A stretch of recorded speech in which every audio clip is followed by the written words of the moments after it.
What's going on, everyone? JDOS here for my first ever build video. I'm super happy to share this with you all. I've been working this out for a couple days, and I believe I finally found the best setup that I like for this build. I'm calling this one the Ashen Seigebreaker. Got a nice ring to it, huh? This is for Titans who want to be like Doc Ock and wield the power of the sun in the palm of their hands and turn the enemies into ash. The sun in this case being a fusion grenade, and this goes. Now I went an extra step and made my Titan look like she'd been fighting a fiery battle with the enemies of the light and is covered by their ashes, thus the name, the Ashen Seigebreaker. On screen now is the armor and shader build. I have to say this looks really nice. I'm in love with this look, especially with the damaged armor on. If it's exactly what I'm looking for, and that dead orbit camo, oh, it just looks so good. It looks like ashes covering her, but y'all came for the build, so let's check that out. We're on bottom tree hammers, code of the Seigebreaker. We are using Sol Invictus for our sustain. Solar ability kills but heal us, and Sun Warrior kills leave behind a deadly sunspot. Sun Warrior says when we pass through a sunspot, our abilities recharge faster, but get a buff to our weapon damage. We will be using fusion grenades for this build because of the insanely short cooldown, and because our armor cares about fusion grenades. Alright, mods. For mods here, we'll be looking at a few Elemental Well mods. Our first one on our helmet is Elemental Ordnance. Defeating a combatant with a grenade spawns an Elemental Well that matches your subclass energy type, in this case Solar Elemental Wells. We have a second one slotted on our arms. I'll go over why in just a second. On our chest piece, we have Melee Wellmaker. Powered melee combatant final blows spawn an Elemental Well that matches your subclass energy type. On our legs, we have a mod called Font of Might. Picking up an Elemental Well that matches our subclass energy type grants a temporary bonus to weapon damage of that same elemental type. Basically what that means is pick up a solar well, solar weapons gain increased damage. It works for each element, even stasis. On our mark, we have a mod called Bountiful Wells. This is where this gets fun. Elemental well mods that cause you to spawn elemental wells can now stack, spawning additional wells for each additional copy of the mod you have equipped.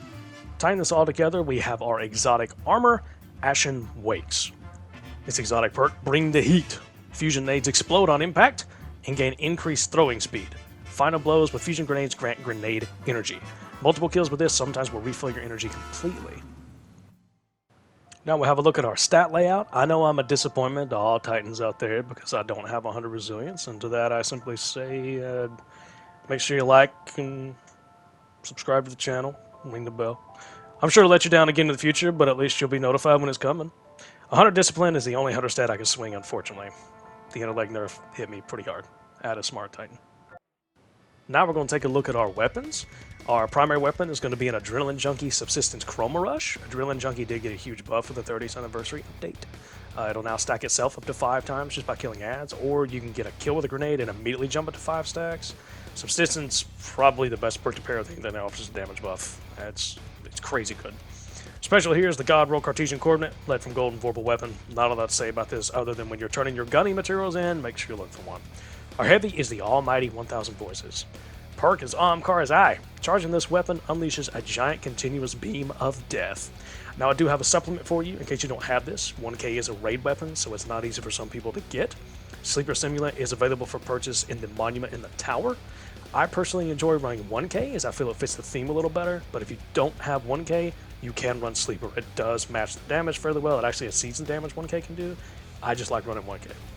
Now this is a hybrid build between always having our grenade and melee abilities while completely incinerating anything with our beefed up solar weapons. As you can see in the background footage, I'm basically just using a rhythm of grenades and melees to spawn my elemental wells to keep my abilities up, while passing through sunspots to pick up Sun Warrior to keep my abilities on the fast recharge so I don't stall out. Font of Might is basically staying active at all times, so I make using my solar weapons priority over Chroma Rush. But if I ever need to use my Chroma, I can always have it super buffed with a grenade kill for Adrenaline Junkie. As you can see, we kill this Nightmare Ogre pretty fast. Now, this is just a basic Lost Sector boss, but this Nightmare Ogre has a pretty beefy HP stat, and I feel like this is a pretty good example of what you could do and find in an overworld scenario. Now I'll kind of move on to some damage calculations. Doing this hurt my brain, so I'm going to simplify it down to base damage and to fully buff damage. Starting with Cartesian Coordinate, first our base damage on Carl Sagan here, we have 3,228 per bolt. We fire 9 bolts per round, which totals out to be 29,052 damage per round with no buffs. 1K fires a beam, which ticks 10 times. at 694 damage, and explodes 10 times at 9,011 damage. Our 10 ticks of damage totaled up to be 6,940, and our 10 explosions total up to be 90,110, grand totaling to 97,050 damage per round of 1k.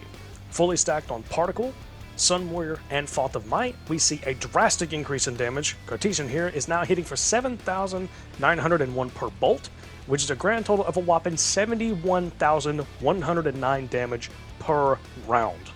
That's crazy. 1k also got a huge jump too. All these buffs are stacking simultaneously while doing the particle. So 1k is now jumped up to 1,459 damage per tick and 18,957 damage per explosion, giving us a grand total of 204,160 damage per round. Now, I'm terrible with numbers and I can't tell you the percentage increase, but that's huge damage. Now, this is a very fun build to use in mid to low tier activities. I would maybe take this into a normal raid. It's certainly not built for GMs or Master Vogue, but if you do check it out, let me know. Send me a clip. I want to see if you can do something with it, but it should serve you pretty well in low to mid tier activities. Plan on making more build videos like this in the future, so make sure you hit that subscribe button and ring the bell.